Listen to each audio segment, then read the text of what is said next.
Labas vakaras, ponas. Labas vakaras. Tai jeigu galite trumpai apie save.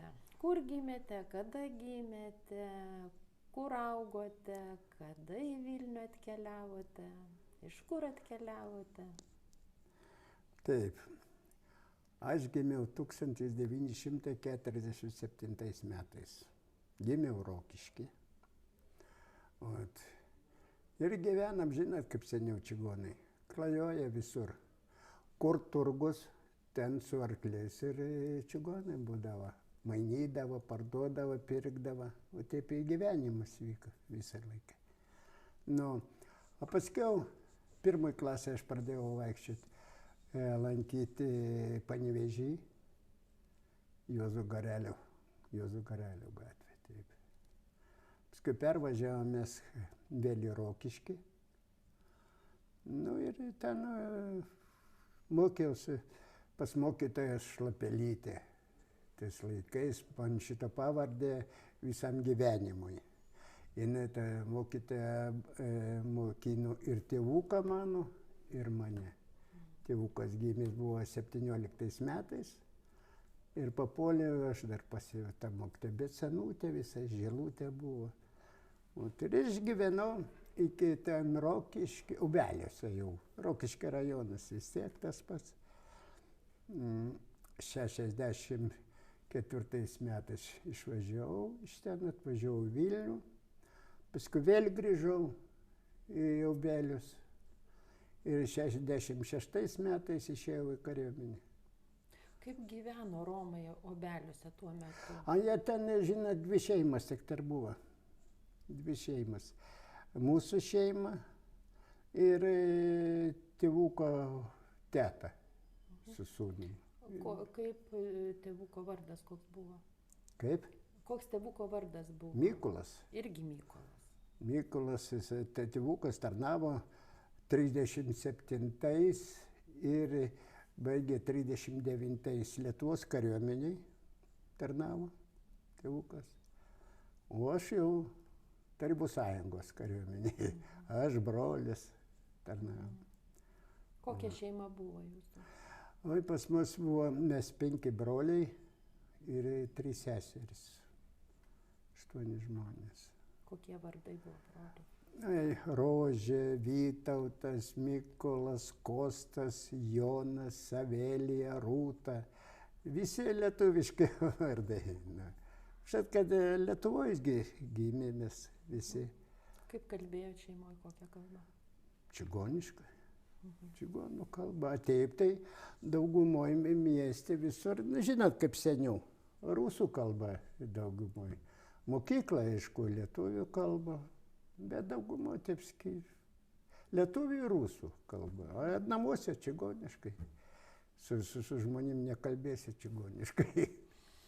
O broliai, seserys visi mokyklą ėjo? Visi, iki vieną. Sesuo baigė vidurinę mokyklą. Dirbo sekretorė dar miesto vykdami Šeduvoj. Taip, visi mokyti. Tais laikais, žinot, negalima buvo, kad neįtų tabarė, jau silpnai kas mokinosi į mokyklą. Mes gyvenam tokia miestelį, kad visi ir turėjo, tai neįsi baudą tėvams. Turėjo mokytis. O antra, žiūrint ant žmonių kitų ir pats stengiesi, kad neatsilikt nuo jų. Kaip mokytės? Nu, nesakyčiau, kad gerai, tai vidutiniškai. O kaip į Vilnių patekot? Kodėl atvažiavot? Žinot, aš kaip tai apsiženijau jaunas. Kiek jums buvo? Čia kiek, 17-18 metų. 18 beveik. Ir atvažiavau čia į Vilnių gyventi, bet paskui vėl grįžau atgal. Čia negalėjau prisiregistruoti. Dirbau. O iš čia atvažiavote į Taborą? Taip. Į Taborą. Ar galit papasakot, vat, koks buvo taboras jūsų akim, kai jūs atvažiavot? Žinot, tais laikais čia stovėjo pirmam taborė. Pirmam taborė čia čigonai Ludilščikai buvo, katlerai. Jie visi darbštus buvo žmonės, jie lūdydavo, kaip sakyti, šitos katilus, bitonus darydavo, iš pupieno šitie taisydavo. Ir jie visi dirbo tais laikais, gamykla Kibirkštis buvo, Kibirkštyje dirbo. O mūsų Lietuvos čigonai, aš skaitau Lietuvos čigonas, su arkliais daugumoj. Dirbo ir statybose žmonių daug, bet daugumą su arkliais, žinote. Laikė taborį ir gyvulius laikė. Kokius gyvulius? Nu, kokius, arklius, tenai paršiukus laikė, vat. Karvės mažai kas laikė. Užtat, kad karvę reikia melžti. Koks čigonės melžimas. O apie arklius galit plačiau papasakoti? Nu, ką pasakot apie arklius? Aš galiu pasakyti taip, kaip mes gyvenam Obeliuose, Rokišky, dar prieš mane, dar ir kaip aš atsimenu, tėvukas laikė žirgus gerus, risokus. Dalyvaudavo žirgų lenktynėse žiemos metu. Vasaros metu nedalyvaudavo, bet žiemo dalyvaudavo. Ir Dusetose dalyvaudavo, ir jo draugų jis turėjo gerų, Zarasuose, Smirnovas, Kastingovas, čia Kurklėtis, toks lietuvis irgi, daug jų važinėčiotojai, jie vienas kitą žinojo, pažindavo labai gerai. Kiek žirgų laikėt? Nu, tai po vieną, suprantat, bet mainydavo, pirkdavo, parduodavo, ir paskutinį laikė žirgą jisai tėvukas Šeduvoj. 2 iš karto laikė, vienas darbinis, o kitas risokas buvo. Pardavė tada į Latviją. Ar teko pačiam dalyvauti, kai mainydavo žirgus? Nu, ne, aš, pavyzdžiui, aš pats nemainydavau, nei nieko, esu vieną žirgą tik tai tėvuką pardavęs, tėvukas nebuvo, tada aš pardavau. A taip, nu, atvarydavau arklį. Pavyzdžiui, turgus būdavo Šiauliuose, gyveno Šeduvoj, tai aš iš vakaro važiuodavau į Šiaulius. Antrį dienas jau turgus vykdavo. Taip, kad tėvukui daug geriau buvo, kaip aš būdavau pas tėvus. Ar kažkokios tradicijos buvo, va tos pas Romus, kaip tai turėjo vykti, žirgų mainimai, pardavimas žirgų? Nu, kokias tradicijas, suprantat, čia jau ir lietuviai, ir rusai visi, ir mainydavo, ir pirkdavo vienas iš kito, pavyzdžiui, ir iš lietuvių pirksi, ir iš čigono perka. Tradicijos jokios nebuvo. Kažkokių specifinių tokių nebuvo, na? Ne. Tai dar grįžkime į taborą. Kaip tas taboras, kiek buvo, kaip jis atrodė, kokie buvo pastatai, kokie žmonės ten gyveno? Tabore buvo vienas pastatytas valdžios, vienas namas, mūrinis, kaip ir barakas, pirmam tabore. O tai čia, kaip sakau, gyveno katlerai. A mūsiškiai iš karto buvo Lietuvos čigonai, buvo palapinėse, gyveno aukštutinėse Panaruose.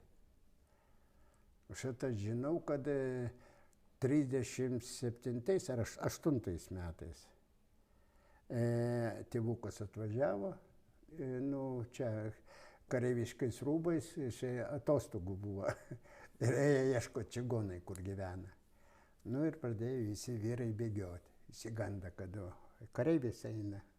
Paskui jau pamatė, kad čigonas ir jie vėl prie laužo atėjo, viskas.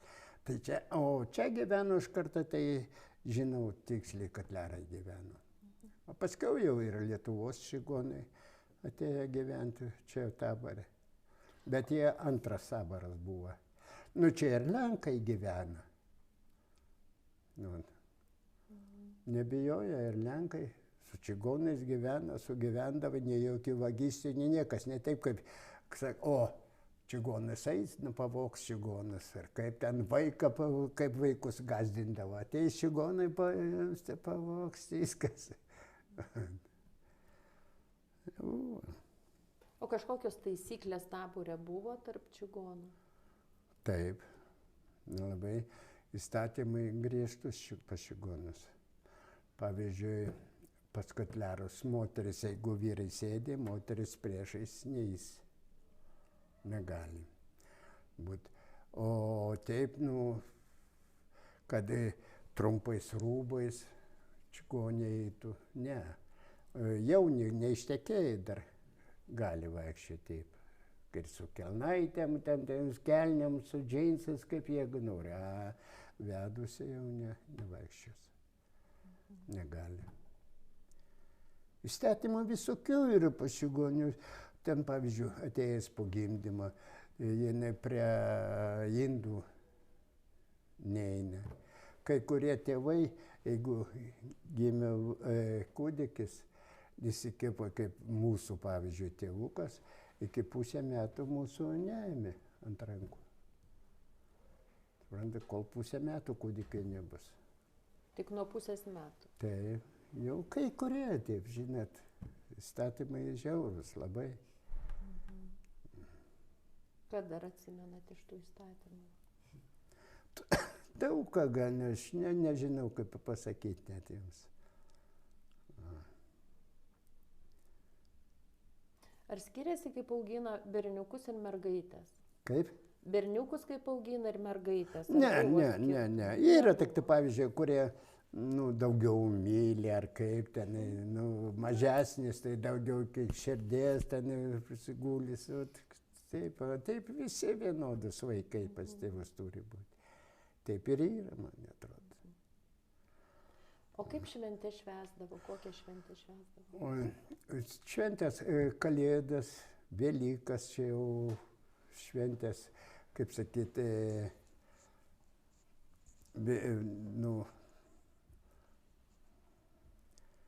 kur dieviškas šventės vadinamas, Kalėdas, Velykas, suprantat.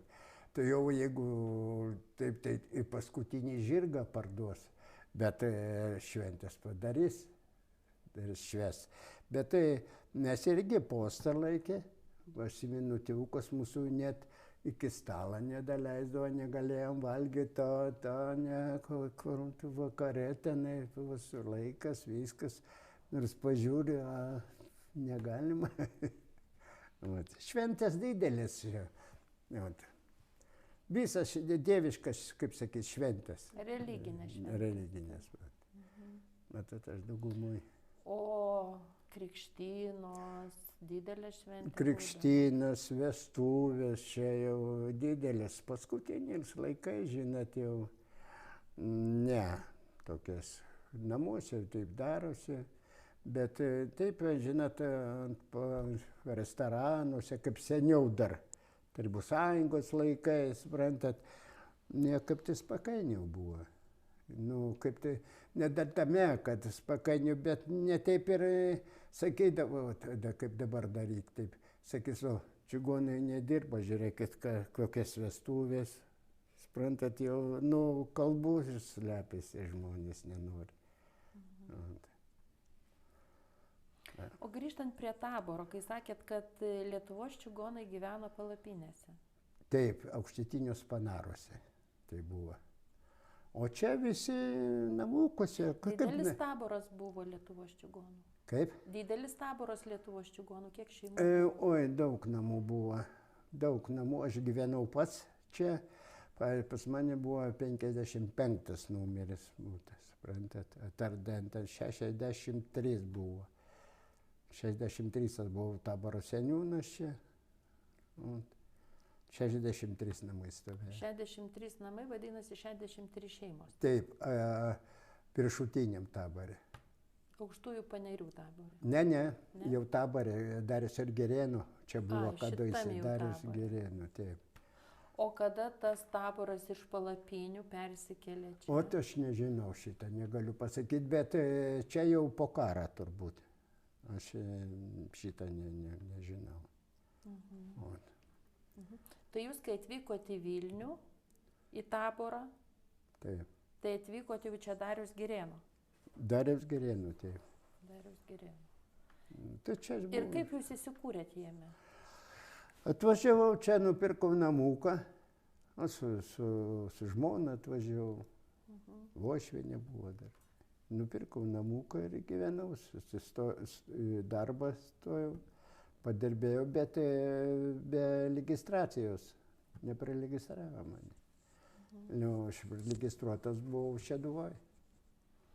O jūs pirkot namuką Taborė? Taborė, iš čigonų, čia šitą, žinot, lentas, iš lentų sukaltas, viduj pjuvenas, nu, pirmą žiemą šiltą, o paskiau tai pacai, tai vėjai, nuneša tas pjuvenas ir vsio, šalta, kaip Budapešte buvau, pasakiau, taip, tai juokėsi visi tenai. Ir kiek ilgai jūs pagyveno Taborė? Aš pagyvenau čia gal metus kokius. Paskui vėl atvažiavau tenai ir išvažiavau į kariuomenę 66 metais. 68 grįžau ir pagal šiandien dieną. O šeima jūsų liko Taborė gyventi? Ne. Žmona tada Šeduvoj gyveno. Ne Šeduvoj, Obeliuose gyveno. O aš kaip grįžau, taip ir po biškį išsiskyrėm. Aš dar gyvenau čia Širvintų rajone. Tada aš mane į darbą priėmė, suprantat, kaip reikalas. O priregistruoti nepriregistravo. Ir aš rašiau skundą. Nu, tai kaip mane į ministeriją reikalų, ministeriją, kaip ten, iškvietė ir sakė, padėti tau negalim, o pasadinti tave galim. Suprantat? O dokumentai man buvo priduota, aš grįžęs iš kariuomenės, aš iš karto grįžau į Jonavą. Dirbau brigadierium tenai. Jonavoj, paskiau ir į partiją padaviau dokumentus, kam jaunuolis, viskas, žinot, rekomendacija man gera buvo, bet manim paėmė ant parų pasodino. Ir atėjo ant parų antrį dienas ir sakė, nu kaip, sako, partija tau gerai? Ir tada aš išvažiavau, man čia davė 101 kilometrą, ministerijai Barisovas toksai. Ministras. Ir išvažiavau aš iš Širvintų rajoną. Ir tada su žmona išsiskyriau taip ir. O kada vėl į Vilnių sugrįžote? Aš greitai grįžau. Atvažiavau čia, apsivedžiau, šiaip susimetrikavau ir vėl kaip tai 71 metais. Ir vėl Vilniui gyvenau. Ir vėl Taborė gyveno? Ne, Užupio gatvėje. Užupio. Kodėl negrįžote į Taborą? Ne, jau, žinot, nenorėjau grįžti. Ten žmona buvusi gyveno, ten aš nenorėjau. O kuo gyvenimas Taborė jums skiriasi nuo to gyvenimo, tarkim, atskirai, ne, nuo visos bendruomenės, nuo Romų? Suprantat, Taborė gyvendamas yra vienas įstatymas, toks čigoniškas.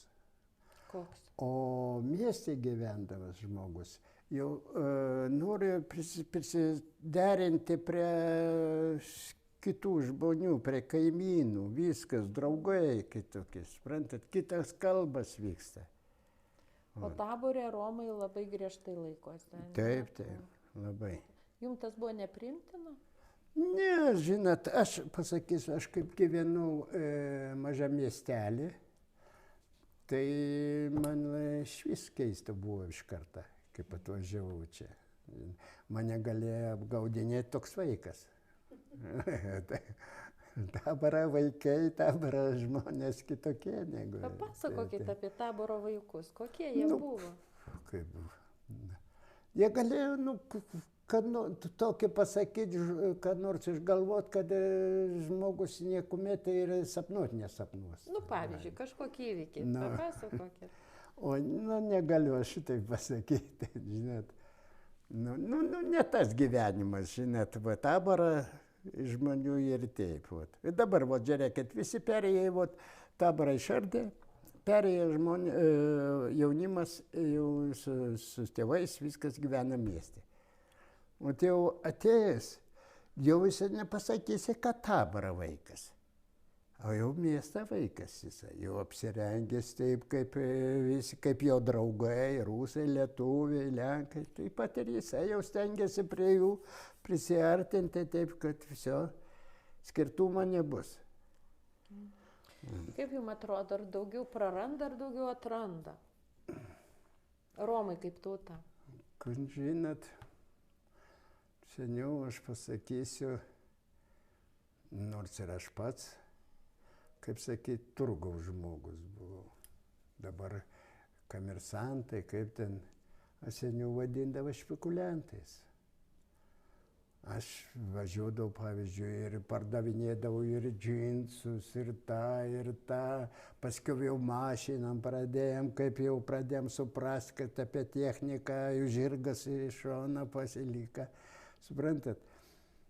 Tai geriau buvo, negu dabar paėmus. Nežinau, kaip čia, žinot, tabore turbūt kaip kam geriau. Kai kam blogiau buvo tabore. Pripratę tabore, o čia dabar, žiūrėkit, aš gyvenu mieste. Gerai, draugai yra ten išėjai, pakalbėsi. Ir tai, kai prasidėjo, viskas atstoja šitas, Tarybų sąjungos. Jau kaimynai mažai sėdė kieme pakalbėti išeiti. Vakaras visi užsidaro ir sėdė pagal savo būtus.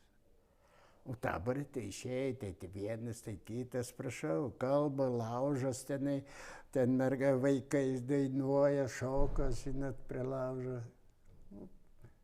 Ir diena pereina greičiau ir viskas. Tos bendruomenės. Taip.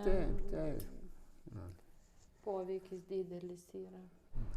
Aš buvau iš bendrijos Budapeštėje. Ten yra daug žmonių, bet ir institutus baigė čigonai. Bet jie savo kalbą nemoka čigoniškai kalbėti. Aš su jais kalbėjau su переводчику, kaip sakyti. Su vertėju. Taip, Tai jie labai sakydavo, kaip tau gera, kad tu savo kalbą moki. A kodėl, sakau, pas jūs taip? Jie buvo, kaip sakyt, prislėdavanie. Kaip ir, taip, kaip ir negrus Amerikai. Taip pat ir ten buvo čigonas visus. Tabore visi mokėjo kalbą? Visi. Vaikai lietuvių kalbą nemokėjo. Ten vienas kitas rusų kalbą, o savo kalbą tai yra gimta kalba, o rusų daugumoje mokėjo.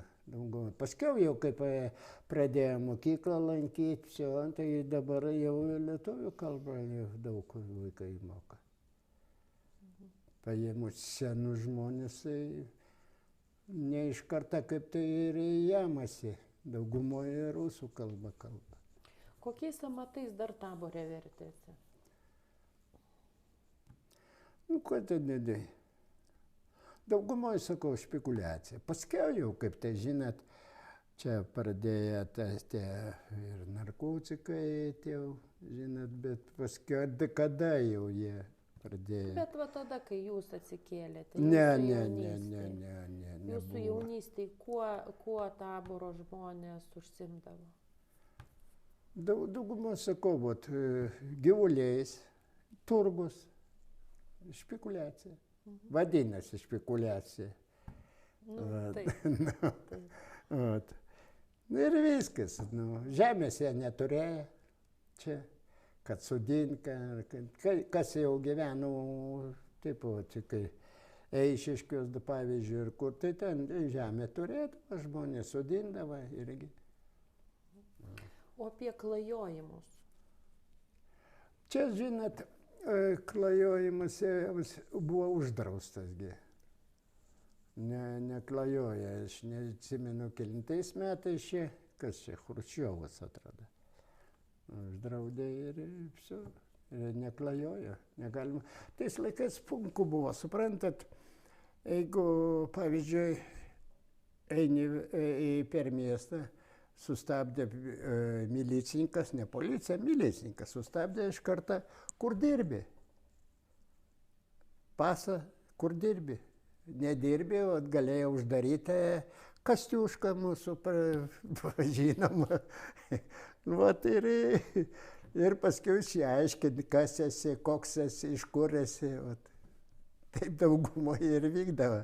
Žinot, čigonų eisena moteriška, kaip bebūtų apsirengusi, kaip ten įsidažytų, ar kaip, vis tiek pagal eiseną, nu, pažinsi ją.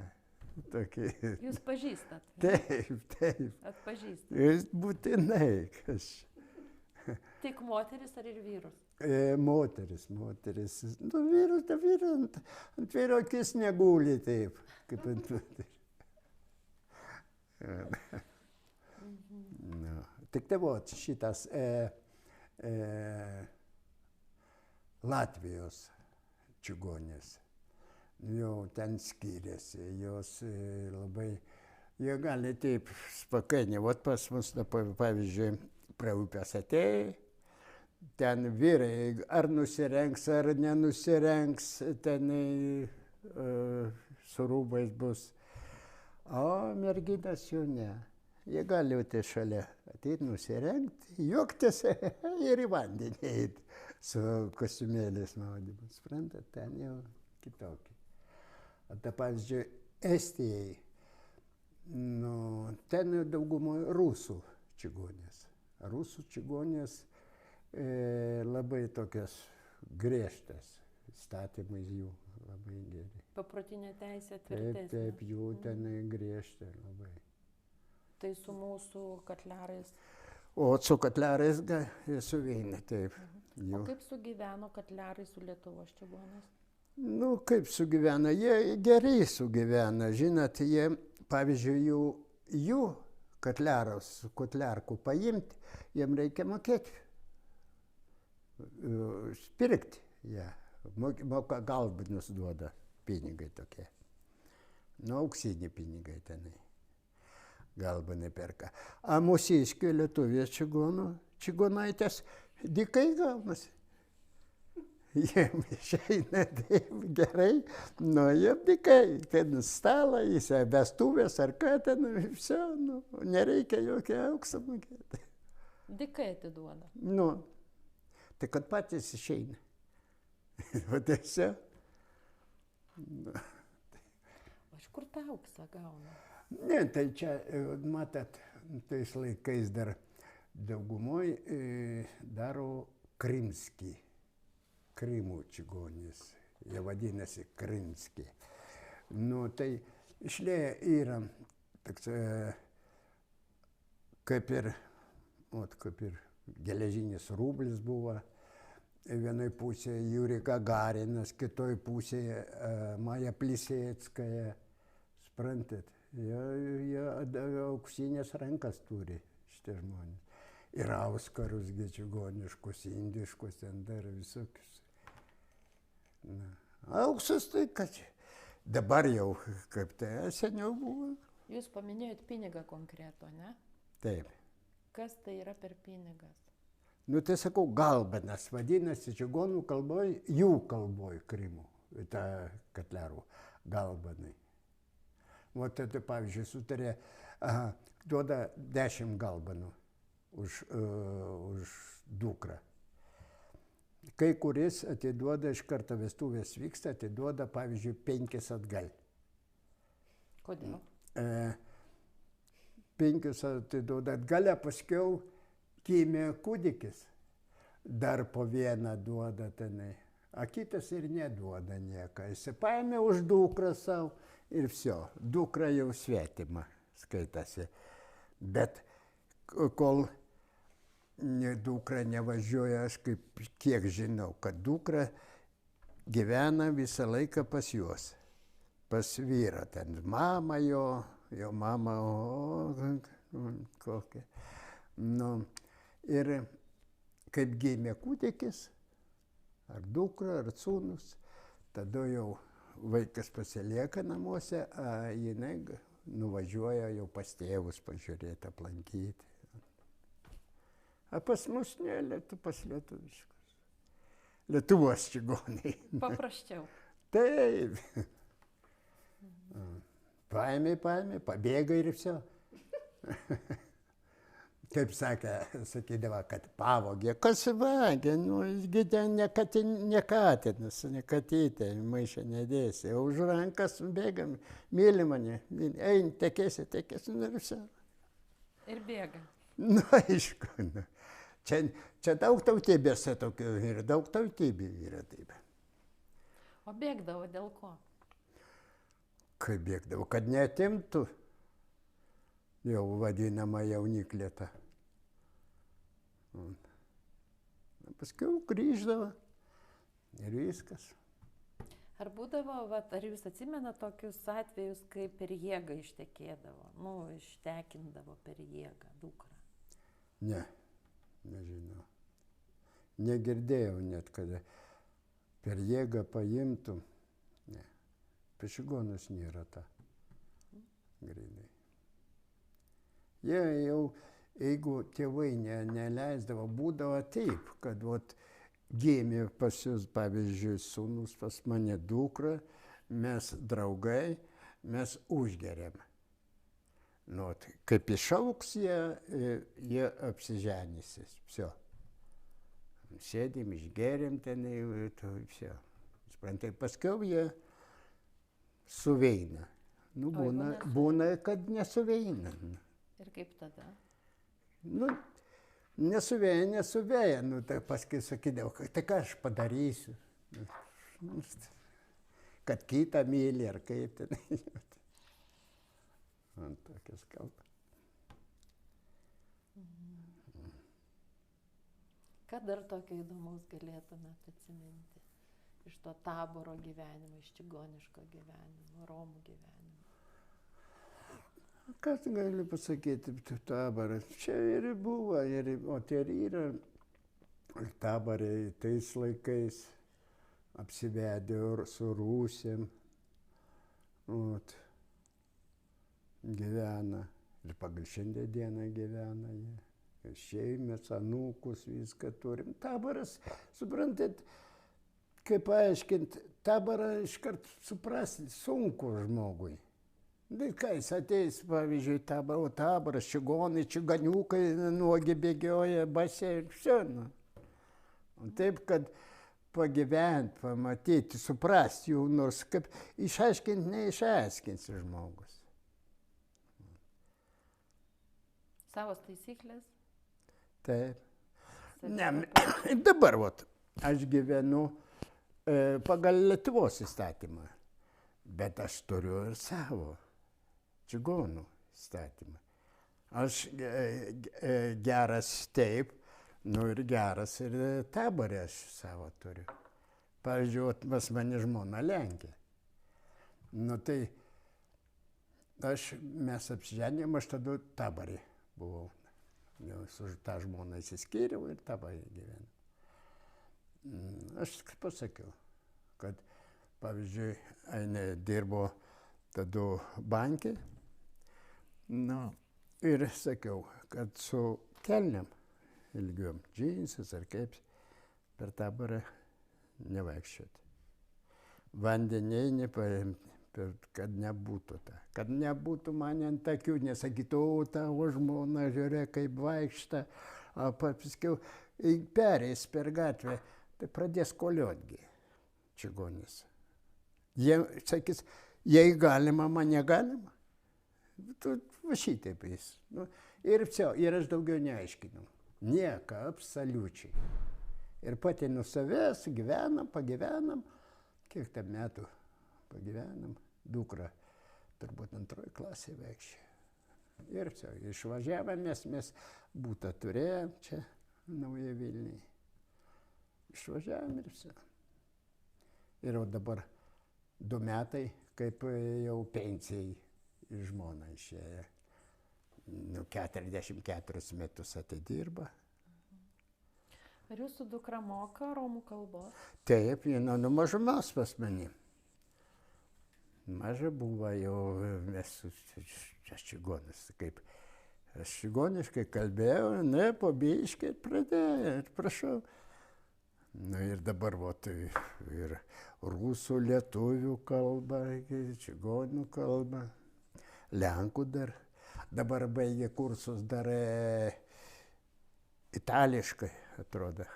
Nu, buvo važiavę į Ispaniją, grįžę.